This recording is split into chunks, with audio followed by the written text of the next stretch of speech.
Hello friends, आपका अपना YouTube channel Chanakya GK पर आपका स्वागत। आज 18 मई है और 18 मई से related most important current affair को डिस्कस करेंगे। तो चलते हैं आज का पहला क्वेश्चन पे। तो आज का पहला क्वेश्चन है, समुद्री और अंतर्देशीय मत्स्य पालन के लिए 20,000 करोड़ रुपये की कौन सी योजना शुरू की जाएगी? तो इसका राइट आंसर है ऑप्शन बी, प्रधानमंत्री मत्स्य संपदा योजना। ठीक है, तो इस क्वेश्चन से रिलेटेड कुछ महत्वपूर्ण फैक्ट को डिस्कस कर लेते हैं।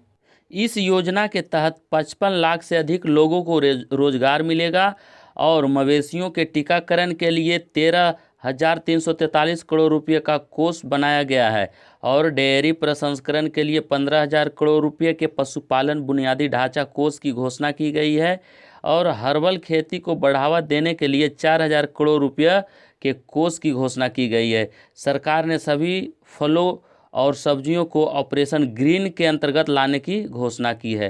ठीक है, तो चलते हैं नेक्स्ट क्वेश्चन पे। अंतर्राष्ट्रीय शांति और एकजुटता दिवस कब मनाया जाता है?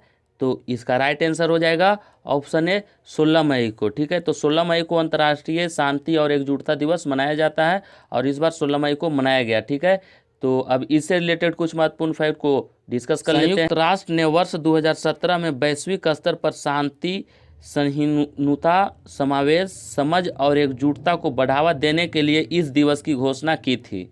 तो चलते हैं नेक्स्ट क्वेश्चन। आदिवासी युवाओं को कुशल बनाने के लिए किस कार्यक्रम का शुभारंभ किया गया है?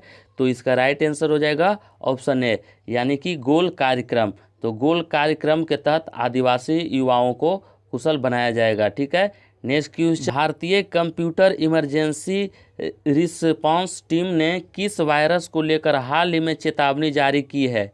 तो इसका राइट आंसर हो जाएगा ऑप्शन सी, इवेंट बोट। ठीक है, तो इस क्वेश्चन से रिलेटेड कुछ महत्वपूर्ण फैक्ट को डिस्कस कर लेते हैं। भारतीय कंप्यूटर इमरजेंसी टीम ने बैंकिंग वायरस इवेंट बोट को लेकर हाल ही में चेतावनी जारी की है कि इस चेतावनी के अनुसार मोबाइल मालवेयर इवेंट बोट काफ़ी तेज़ी से फैल रहा है जो कि लोगों के बैंक से जुड़ी जानकारी को चोरी कर रहा है। ठीक है, और इवेंट बोट ट्रोजन एक वायरस या मालवेयर है जो किसी उपयोगकर्ता के बिना अनुमति के उनके मोबाइल से जानकारी को चोरी करता है। ठीक है, हाल ही में कौन सा राज्य फसलों की खेती को विनियमित करने वाला पहला राज्य बन गया है? तो इसका राइट आंसर हो जाएगा ऑप्शन ए, तेलंगाना। ठीक है, तो इस क्वेश्चन से रिलेटेड कुछ महत्वपूर्ण फैक्ट को डिस्कस। विनियमित का मतलब है कि सरकार बताएगी कि किस क्षेत्र में कौन सी फसल की जाएगी। ऐसा करने का मुख्य उद्देश्य है किसानों को ज़्यादा से ज़्यादा लाभ पहुंचाना। ठीक है, और इस क्वेश्चन में तेलंगाना राज्य की चर्चा हुई है, तो तेलंगाना राज्य से भी कुछ महत्वपूर्ण फैक्ट को जान लेते हैं। तो तेलंगाना का गठन 2 जून 2014 को हुआ था और इसकी राजधानी हैदराबाद में है और वर्तमान में तेलंगाना के मुख्यमंत्री चंद्रशेखर राव और राज्यपाल डॉक्टर तिमिलीसाई सौंदरराजन है। ठीक है, और तेलंगाना में विधान परिषद की 46 सीट, विधानसभा की 119, राज्यसभा की 7 और लोकसभा की 17 सीटें हैं। ठीक है, नेक्स्ट क्वेश्चन। किस राज्य सरकार द्वारा राजीव गांधी किसान न्याय योजना लॉन्च की जाएगी? तो इसका राइट आंसर हो जाएगा ऑप्शन सी, छत्तीसगढ़।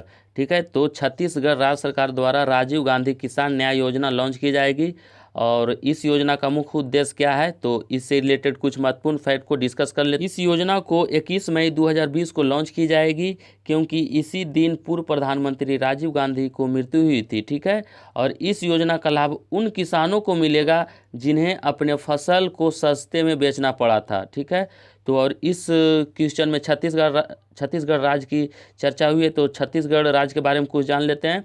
तो छत्तीसगढ़ की राजधानी रायपुर है और वर्तमान में मुख्यमंत्री भूपेश बघेल हैं और राज्यपाल अनुसुईया उइके। ठीक है, और छत्तीसगढ़ में विधानसभा की 90, लोकसभा की 11 और राज्यसभा की 5 सीटें हैं। ठीक है, नेक्स्ट, हाल ही में राष्ट्रीय डेंगू दिवस कब मनाया गया है? तो इसका राइट आंसर हो जाएगा ऑप्शन ए, 16 मई, यानी 16 मई को राष्ट्रीय डेंगू दिवस मनाया गया है। तो अब इस मई माह में जो भी महत्वपूर्ण दिवस है उसको डिस्कस कर लेते हैं।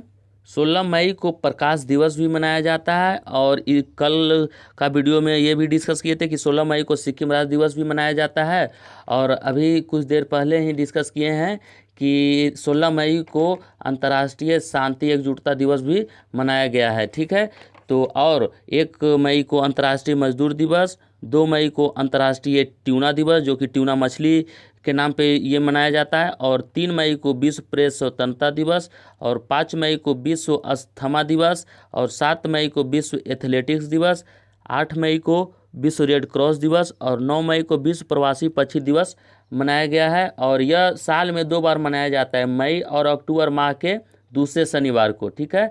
और 11 मई को नेशनल टेक्नोलॉजी दिवस और 12 मई को अंतर्राष्ट्रीय नर्स दिवस मनाया गया है, ठीक है। हाल ही में किस IIT ने MIR-AHD कोविड-19 डैशबोर्ड विकसित किया है?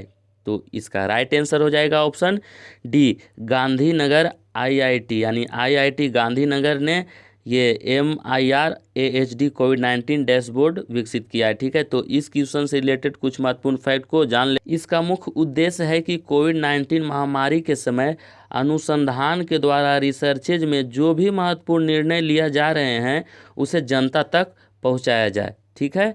तो इसका मेन उद्देश्य यही है। वर्ष 2021 में 11वीं हॉकी इंडिया सीनियर पुरुष राष्ट्रीय चैंपियनशिप का आयोजन किस राज्य में किया जाएगा? तो इसका राइट आंसर है ऑप्शन सी, महाराष्ट्र। तो महाराष्ट्र में किया जाएगा। तो बात आई है महाराष्ट्र की, तो इससे रिलेटेड कुछ महत्वपूर्ण फैक्ट को डिस्कस कर लेते हैं। महाराष्ट्र राज्य सरकार ने औरंगाबाद हवाई अड्डे का नाम बदलकर छत्रपति संभाजी महाराज हवाई अड्डा कर दिया है, ठीक है। और ये छत्रपति संभाजी महाराज हैं, वो शिवाजी के पुत्र थे, तो इन्हीं के नाम पर औरंगाबाद हवाई अड्डे का नाम बदलकर रख दिया गया है, ठीक है। और महाराष्ट्र राज्य के बारे में कुछ महत्वपूर्ण फैक्ट को जान लेते हैं। तो महाराष्ट्र राज्य का गठन 1 मई 1960 ईस्वी को हुआ था और इसकी राजधानी मुंबई में है।